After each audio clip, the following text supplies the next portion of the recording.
AXA Live, el podcast. Bienvenido a AXA Live, el podcast.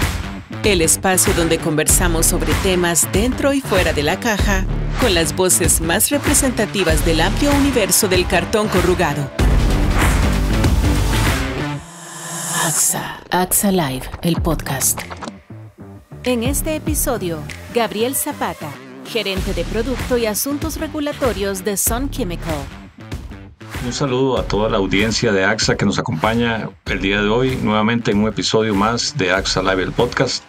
El día de hoy tenemos un invitado muy especial, don Gabriel Zapata, gerente de productos y asuntos regulatorios en Sun Chemical. ¿Cómo está, Gabriel? Bienvenido. Muchas gracias, buen día, Inti, y muy complacido de estar acá con ustedes. Excelente. Gabriel, para empezar, siempre nos gusta comenzar con algo más personal, ¿no?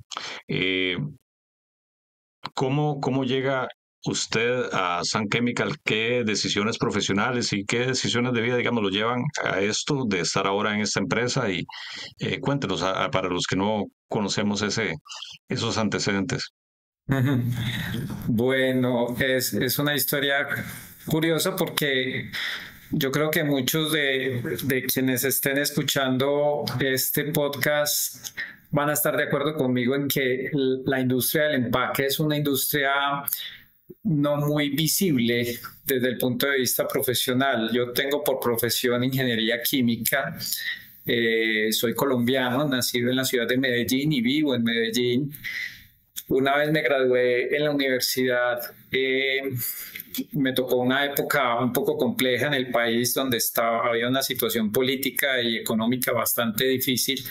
Conseguir empleo estaba muy difícil. Busqué diferentes mundos de la industria química y no encontraba opciones.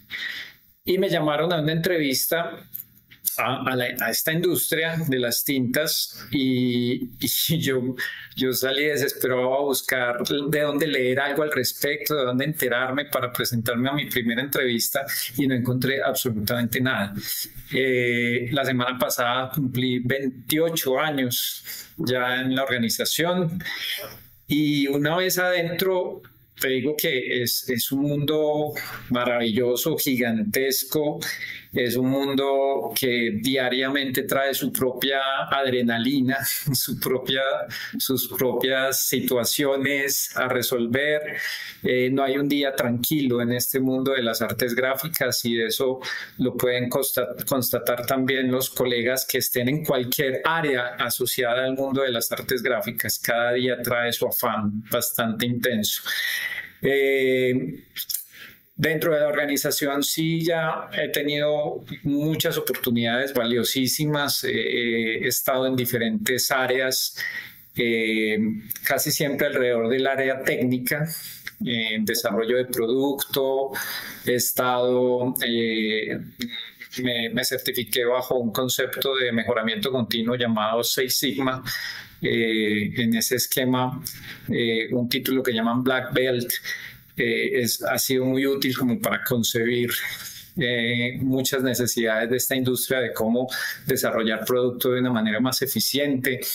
He tenido oportunidad de interactuar muy intensamente con otras culturas, lo voy a decir porque esta es una empresa internacional y eso da mucha oportunidad de hacer intercambios y de comparar los estados del arte en la industria, qué tan lejos o qué tan cerca estamos de las nuevas tecnologías. Eso ha sido más o menos mi historia. Casi que llegué podría decir que por accidente, pero una vez adentro ha sido un mundo fantástico.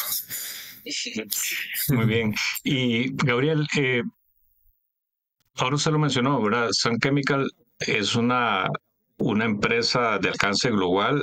¿Cuál es su relación con Latinoamérica, con el sector corrugador? Bueno, para responderte de una manera más ordenada, voy a tratar de hacerlo de lo general a lo particular. Sun Chemical desde hace muchos años es concebida como la más grande fabricante del mundo de tintas, ¿sí?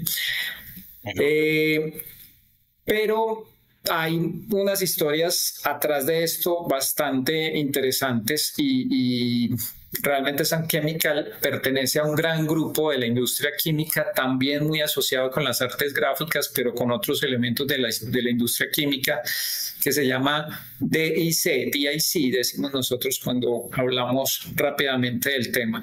DIC es la abreviatura para... Originalmente se llamaba Dai Nippon Inc. and Chemicals, una empresa japonesa que adquirió a Sun Chemical hace ya bastantes años, y dentro de ese mundo de DIC, Sun Chemical es una rama full dedicada a tres mundos particulares. Un mundo que lo llaman Color Materials, que es el mundo de pigmentos principalmente, por dártelo de manera resumida.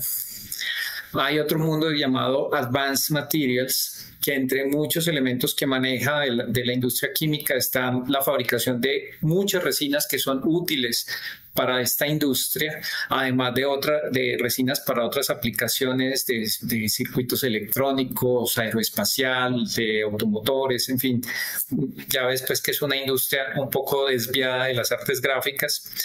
Y Sun Chemical como el grupo de empaque y artes gráficas, que se llama Graphics and Packaging, es el mundo al que pertenezco yo directamente. De ese mundo está vinculado las tintas, los barnices, adhesivos, más de la industria del plástico, pues de ese mundo de la industria plástica.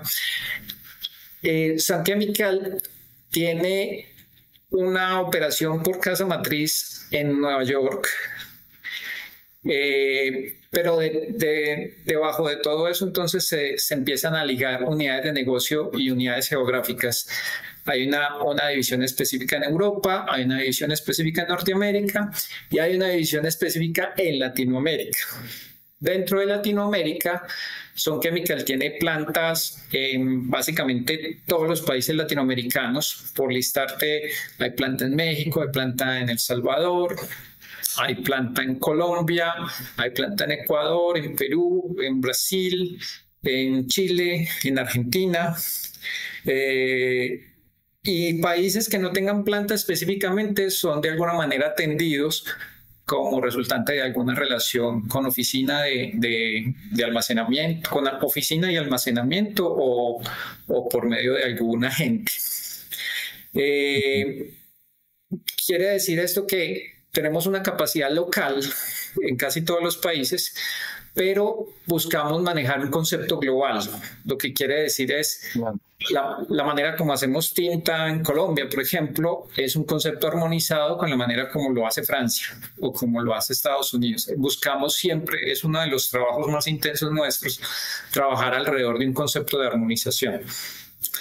Esa es más o menos la descripción más simple que puedo dar referente a quién es Sun Chemical en este momento en la industria. Perfecto. Gabriel, digamos, el sector corrugador de Latinoamérica aporta muchísimo al sector exportador de la región, y ahí hay un papel importante en materia de regulaciones, ¿verdad? De reglas que se han ido fortaleciendo con los años. ¿Qué debe ver el corrugador, el sector corrugador, a la hora de estar, por ejemplo, supliendo las cajas donde van a ir productos perecederos, donde van a ir alimentos? Desde su perspectiva, ¿qué debe velar o por qué debe velar el sector corrugador latinoamericano para ese tipo de productos que se van a exportar, pues? Ese tema es un tema muy interesante. Para mí se ha convertido particularmente en un tema, digamos que en uno de mis roles más intensos, porque el concepto regulatorio es tal vez uno de los motores más activos del desarrollo, y no voy a decir de las tintas ni del sector corrugador.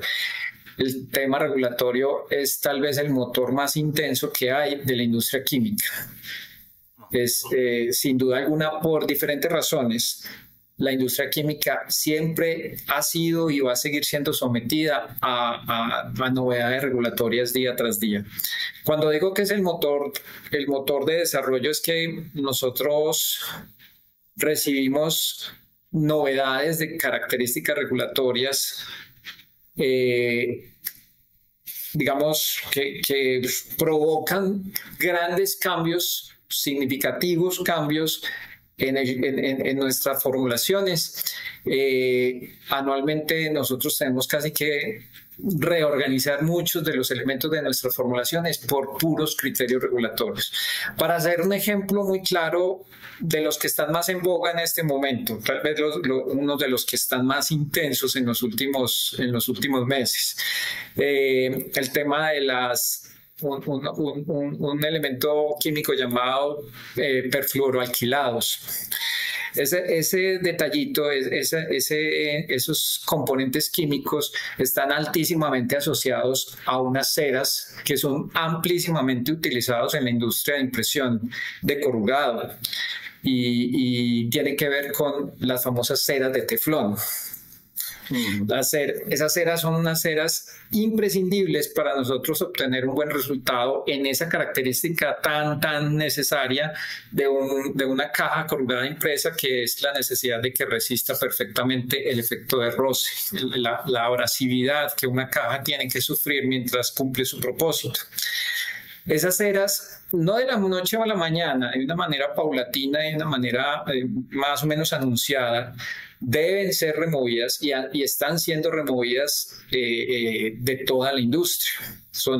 No es opcional, es obligatorio. Entonces, eso genera inmediatamente una reorganización que no se puede hacer de manera cerrada. No es que Sun Chemical escuchó eso y se vino aquí, desarrolló unos nuevos productos y siguió entregando. No, todo eso significa que todas las propiedades detrás de ese desarrollo tienen que ser verificadas, validadas, comunicadas con los usuarios, con los clientes, con los convertidores. Y eso genera un montón de interacciones acerca de me funcionó o no me funcionó, hay que ajustarlo, eso alteró costo, no lo alteró. Entonces, como te digo, es un motor, nos mantiene activos en ese tema. Hay otro tema particularmente intenso en los últimos meses y es un tema de aceites minerales. Ese particularmente ha estado muy asociado con una corriente relacionada con el reciclaje del papel, que no soy un experto en fabricación de papel, pero sé que ha sido un dolor de cabeza en la industria del corrugado, un concepto de los aceites minerales. Los aceites minerales son una de las causales principales por las cuales el papel tiene limitaciones para ser reciclado de manera infinita en la industria alimenticia. Entonces, detrás de eso empezaron a aparecer presiones nuevas, todo perfectamente ligado a las nuevas corrientes de sostenibilidad y a la necesidad de hacer de los empaques una verdadera economía circular, que están exigiendo remover todo tipo de aceites minerales de las formulaciones. No aplica solo para las tintas y los recubrimientos. Hay muchos otros elementos en la industria papelera y de cartón que están asociados a aceites minerales, y eso nos tiene en este momento totalmente activos en la reformulación y en la identificación de productos adecuados. A lo que quiero llegar con este par de ejemplos es que lo que la industria del corrugado puede tener seguro es que el estándar no existe desde el punto de vista regulatorio. El estándar es el estándar del mes, pues algo así. Es el estándar de lo que alcanzamos a implementar de acuerdo a la noticia que escuchamos hace unas semanas. Pero mes tras mes tenemos novedades y necesidades que tenemos que estar modificando, y esa dinámica es bastante compleja de manejar internamente y externamente. Es una actividad bastante intensa. Claro, y Gabriel, ¿cómo sería entonces? ¿Cuál sería el consejo para los corrugadores, digamos, al haber esta reorganización de la que usted habla y que además es tan constante como cada mes o ¿verdad? Con plazos tan cortos? ¿cuál sería el consejo para esos, digamos, en este caso, los asociados de AXA que nos están viendo, para mantenerse al día con esas regulaciones? Bueno, aconsejar siempre es delicado. Eh, me atrevo a decir un par de elementos que podrían ser muy útiles como para fortalecer este relacionamiento regulatorio y la industria. Y es, en primer lugar, no es prudente correr riesgos. La verdad es que siempre o en la mayoría de los casos las situaciones regulatorias nos dan plazos de implementación, eso está claro. Pero hacer caso omiso de manera total a estas necesidades regulatorias sí es un riesgo muy alto y esos riesgos no merecen correrse. Porque es que los riesgos están asociados al daño del buen nombre. Y el daño del buen nombre, bien lo sabes, y aplica en todas las industrias, es una cosa casi que irreparable. ¿Sí? Entonces, mi primera sugerencia alrededor del tema es jamás hacer caso omiso a necesidades o a indicaciones de carácter regulatorio. Otro comentario, y no lo quiero llamar consejo, sino otro comentario que puede ser útil para compartir con el grupo o con el mercado del corrugado es que todo este boom de la sostenibilidad está obligando a repensar muchas cosas y ese repensar está incluso asociado también a rediseñar los productos. Incluso dentro de la organización tenemos un concepto digamos, unas estrategias de desarrollo de productos y dentro de esas estrategias hay uno que se llama rediseño. Y ese rediseño no es un rediseño de las tintas, es un rediseño de todo el concepto. Dicho esto, uno de mis jefes me lo decía no hace mucho por una situación particular que estábamos enfrentando. Me decía: Gabriel, nosotros no tenemos clientes, nosotros tenemos socios. Y esa es la clave, creo yo. Al tener socios, nosotros no trabajamos en un relacionamiento de entregue, pruebe y me cuenta, no, sino es entrego, venga, probemos, verifiquemos y reorganicemos si hay que hacer cambios. Y hay un montón de interacciones que estamos descubriendo alrededor de esto que antes no conocíamos. Mencioné ahorita la palabra reciclaje de papel.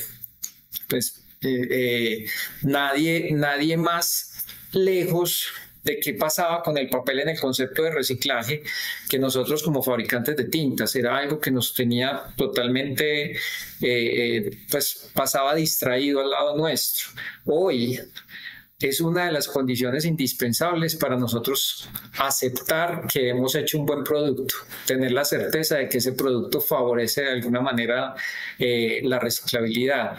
Entonces, insisto, más que consejo es una advertencia en buenos términos. Es la sostenibilidad, por más abstracta que parezca esa palabra, es un tema que viene con toda y nos está motivando a repensar cosas que antes habíamos considerado inviables. Y eso es una situación que no se va a retirar de nuestra industria en el corto plazo. Sigue con altísima intensidad. A nivel, digamos, de exportación, ¿verdad? Creo que lo mencioné antes o lo hemos hablado ahorita, el sector corrugador está muy de la mano trabajando con el sector exportador y uno de los productos sí que se están exportando son productos congelados. ¿Cómo se unen estos mundos? El mundo de la química y esto que usted ha estudiado y ha desarrollado por tantos años con ese mundo de las cajas que van a transportar productos congelados, porque tiene que haber ahí alguna magia detrás, que al final es la ciencia que usted estudió, ¿no?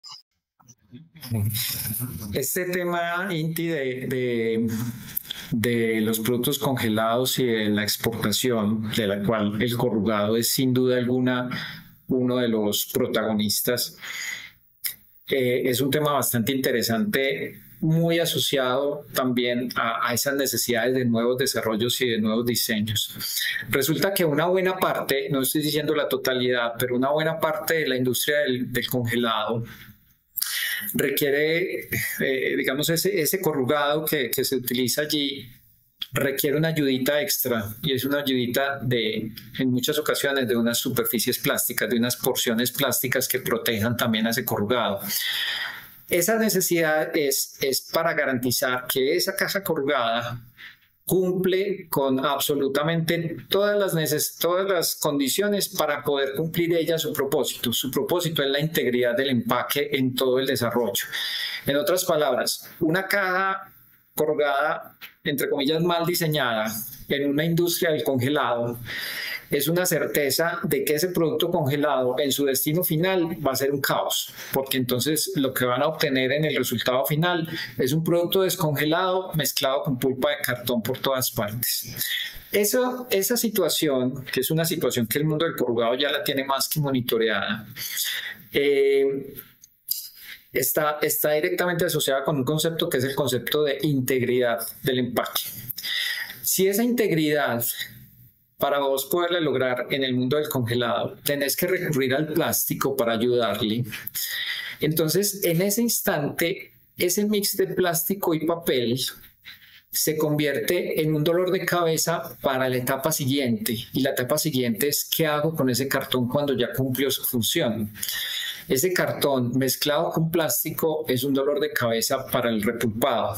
Y al ser un dolor de cabeza, entonces en muchas ocasiones termina siendo incluso despreciado o sacado de la línea de circularidad que queremos lograr.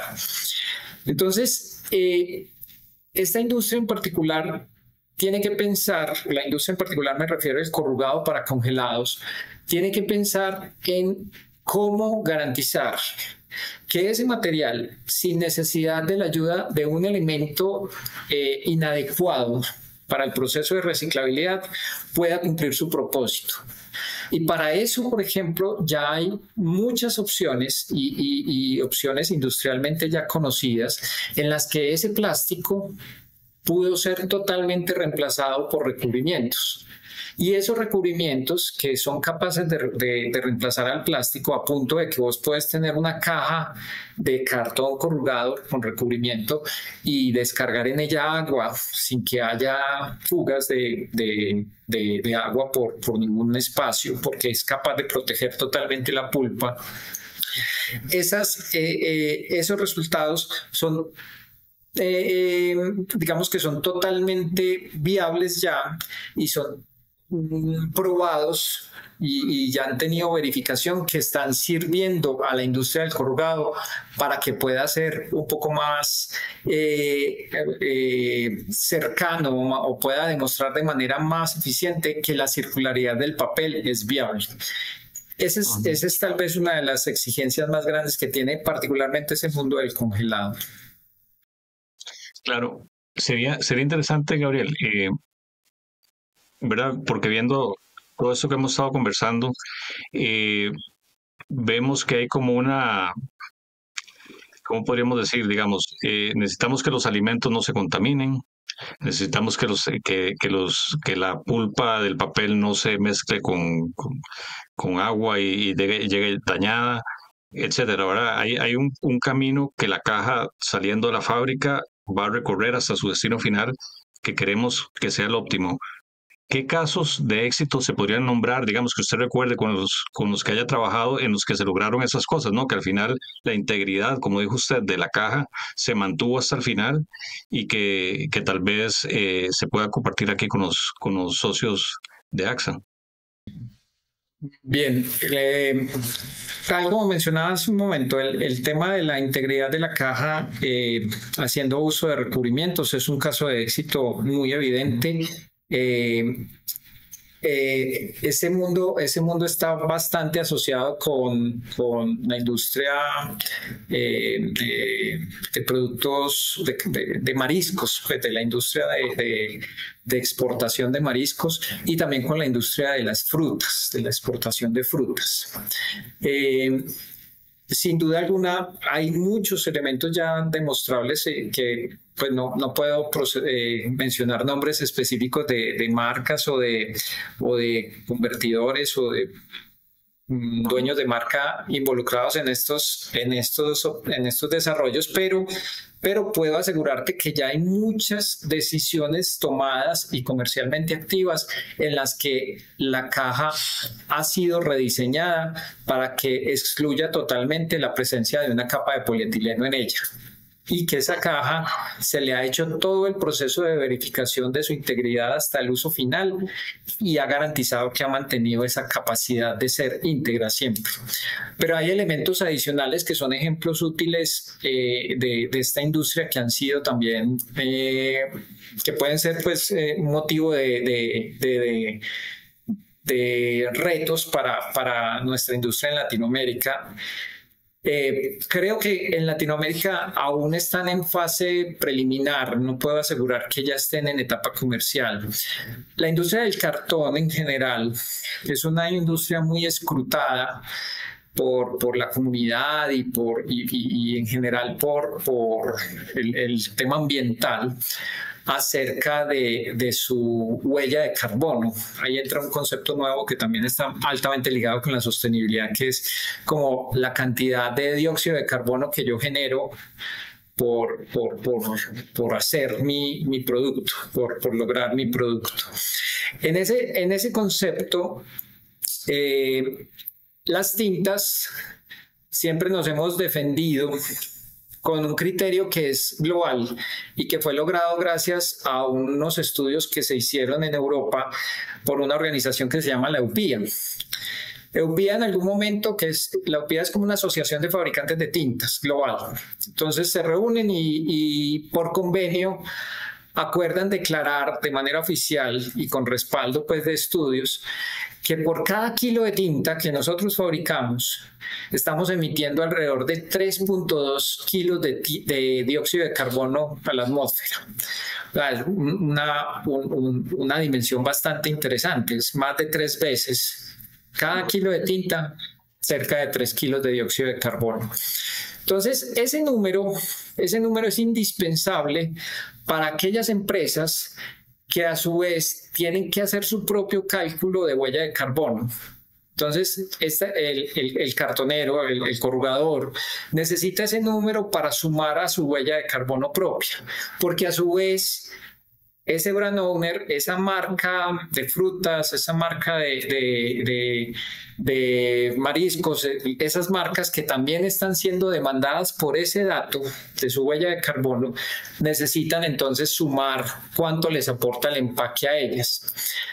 Un logro interesante, porque es el caso de tu pregunta, un logro interesante es que para nosotros reducir esa proporción de 1 a 3 que teníamos que pensar en cómo reformular nuestros productos de manera que pudiéramos excluir algo más de aquellas materias primas que tienen por origen la industria del petróleo, la industria fósil. Y de allí apareció un rango de productos interesantísimo, que es un nuevo concepto de tintas bajo otro elemento interesantísimo dentro de la sostenibilidad que se llama la biorrenovabilidad. Es decir, cómo maximizar el uso de materias primas que nosotros podamos garantizar que son biorrenovables, que no son de origen fósil. En ese caso, se logró reducir ese 1 a 3 se logró reducir en un 34%. Tenemos una familia de tintas que desde el punto de vista de desempeño gráfico son perfectamente equivalentes a las convencionales, pero que de manera certificada podemos demostrar que tienen un 34% menos de dióxido de carbono a la atmósfera cuando las fabricamos. Y ese elemento tontamente termina incidiendo de una manera gigante en toda esa cadena que te describí ahorita del convertidor haciendo sus propios cálculos, etcétera, etcétera. Ese es tal vez otro de los ejemplos claros que ya son activos. Como te digo, para Latinoamérica son activos en fases de pruebas en muchos convertidores. No conozco con exactitud que estén de manera comercial ya vigentes, pero sí son motivo de consulta muy frecuente porque son resultado de esa presión intensa de la comunidad referente al concepto ambiental del empaque. Claro. Y Gabriel, para ir cerrando esta conversación de hoy, quería preguntarle, digamos, volviendo un poquito al tema de las normas regulatorias, ¿qué se vislumbra para el sector del corrugado en ese tema de las normas regulatorias que, como usted mencionó hace un poquito atrás, casi que están cambiando mensualmente o era con mucha regularidad? Bien, bueno, el tema regulatorio tiene varios frentes. Es el frente de desarrollo de productos. Hay un tema regulatorio de carácter de comercio exterior, digámoslo así, que como digo no es exclusivo de las tintas, es un tema de la industria química. Y hay un tema que no es nuevo, pero sí que está tomando bastante fuerza, que es el concepto regulatorio directamente asociado a la sostenibilidad. Este de la sostenibilidad está dándole como alimento nuevo al tema regulatorio de formulación, de cómo hacer productos. Hay muchas discusiones referentes a otros componentes que están presentes en los productos que nosotros fabricamos y que, si bien cuando empiezan a aparecer típicamente demoran años para que se conviertan en leyes, como dicen popularmente, pues lo decimos aquí en mi tierra, yo creo que es un dicho muy generalizado: cuando el río suena, piedras lleva. Nosotros nos mantenemos atentos a esos rumores. Esos rumores tienen que ver con la minimización de ciertos tipos de pigmentos, por ejemplo, la exclusión total de algunos pigmentos que han sido fantásticos para la industria gráfica, como es por ejemplo los rodaminas, que son unos pigmentos, el que llamamos popularmente fucsia, es un pigmento hermoso, muy llamativo, muy útil para hacer diseños agradables pues a la vista, pero que definitivamente no van a tener un futuro desde el punto de vista regulatorio porque son, llamémoslo así, peligrosos desde ese concepto de migración hacia el alimento que se está conteniendo. Hay una situación muy interesante referente a la reciclabilidad. Y también se viene con mucha fuerza ya, porque es algo que ya está rodando de manera explícita en la CEPI, la Confederación Europea de la Industria Papelera, en la que se dijo algo así como: a ver, señores fabricantes de tintas, venga que ustedes sí nos están incomodando un poco en nuestra necesidad de reciclar. Nosotros habíamos concebido casi siempre que la porción de la tinta era tan pequeña en un gran mundo que se llamaba el cartón corrugado, que esa contribución era tan pequeña que no teníamos nada que ver con cuando ese cartón era nuevamente repulpado y pretendido volver a meter en la línea de producción. Hoy las regulaciones nos están diciendo: no, venga, que por despreciable que usted crea que sea, en ese resultado posterior, usted sí afecta la coloración, la composición, absolutamente todos los elementos críticos para garantizar que ese cartón sí se pueda hacer circular, sí pueda meterse dentro de un concepto de economía circular. Entonces hay una necesidad que ya está siendo validada por la CEPI, y es cómo garantizar que las tintas pueden ser lavadas y extraídas de un sistema de repulpado. Eso es casi que volver a pensar el mundo de la impresión desde un punto de vista de responsabilidad extendida. Y ese es un concepto que es llamado así en la sostenibilidad, responsabilidad extendida del productor. Nosotros, por lejos que considerábamos estar en esa etapa de la industria, resulta que ahora sí tenemos responsabilidad y tenemos que participar de ella. Entonces, una de las iniciativas con fuerza que se viene en el futuro cercano es la necesidad de hacer uso de tintas que sean lavables. Ese concepto ya está full activo, pues ya es vigente y comercialmente activo en la industria del plástico. Perdón por acudir al ejemplo, pero es una necesidad. Las botellas de PET ya evidentemente hacen uso de ese concepto de lavabilidad de las tintas para poder hacer de esas botellas nuevamente botella.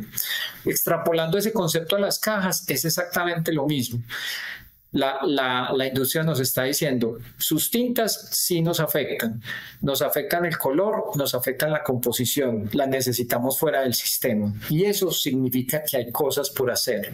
Esas cosas ya se están ejecutando, se están validando, y yo diría que van a ser parte del boom del año 2025, el concepto de la lavabilidad en los empaques de cartón corrugado. Y hay un elemento final que podría ser útil también describirlo. En el argot de las artes gráficas, nosotros estamos percibiendo un fenómeno que incluso le pusieron nombre, lo llamaron paperization o papelización. Y es que en verdad, pues aquí no se trata de darle ponderación a ninguna industria, porque para nosotros como fabricantes de tintas y de recubrimientos es importante la industria del plástico, de la hojalata, del vidrio y del cartón y del papel. Cada uno tiene sus beneficios y sus contraindicaciones, digámoslo así. No participamos de manera directa en definir quién es más importante que cuál, porque no es nuestra misión, pero sí evidenciamos que hay una cierta tendencia a favorecer el concepto del papel sobre el plástico en algunas aplicaciones. Y esas aplicaciones están provocando que el papel tome una relevancia en ciertas aplicaciones que antes no se pensaba. Ese concepto de paperization o de papelización nos está dando mucho de qué hablar en muchos de los espacios que tenemos con nuestros clientes de la industria del corrugado y de la industria papelera. Y sin duda alguna va a ser motivo de mucha conversación también en el futuro, porque eso va a generar la necesidad de repensar muchos temas de contacto directo con alimentos, muchos temas referentes a la calidad de la impresión en superficies tan irregulares como lo es un cartón comparado a como lo es un plástico. Sin duda alguna, ese concepto nos va a dar mucho trabajo en el futuro cercano. Muy bien. Bueno, Gabriel, quería agradecerle otra vez por su tiempo este día, y no sé si tendrá algún mensaje o quisiera dar algún mensaje final para los amigos de AXA y para el sector corrugador en general. No, al contrario, muchísimas gracias por darnos la oportunidad de participar. Siempre espero que en medio de mi confusión mental lo que trato de describir llegue al público de manera correcta. Yo solo quiero insistir en que nuestra misión no es ser un fabricante oculto de productos y que entrega y factura, no. A nosotros nos encanta es participar de trabajos. No hay productos realmente plug and play en esta industria. Nosotros somos altísimamente dependientes de la retroalimentación o incluso de la posibilidad de participar de manera activa, presente, vigente, en vivo, de la aplicación de nuestros productos. Casi que muchos de ellos terminan siendo customizados, adecuados de manera exacta a la necesidad del cliente. Por eso mi invitación y mis solicitudes a todos los socios y a todos los que estén escuchando este podcast de AXA, estamos a su disposición, es nuestra misión. Incluso el eslogan de Sun Chemical hasta hace unos meses era trabajando para usted, y eso somos. Es una industria que nos complace estar cerca de ustedes. Insisto, como me lo dijo uno de mis jefes recientemente, no los consideramos nuestros clientes, los consideramos nuestros socios, y como tal queremos aprender de lo que ustedes nos puedan enseñar también. Muchísimas gracias, Cinti, por la oportunidad. Gracias, Gabriel, y gracias a ustedes por acompañarnos en este episodio de AXA Live, el podcast. Nos vemos muy pronto. Esto fue AXA Live, el podcast. Lo esperamos muy pronto en un nuevo episodio, porque el mundo de las cajas siempre invita a ser explorado.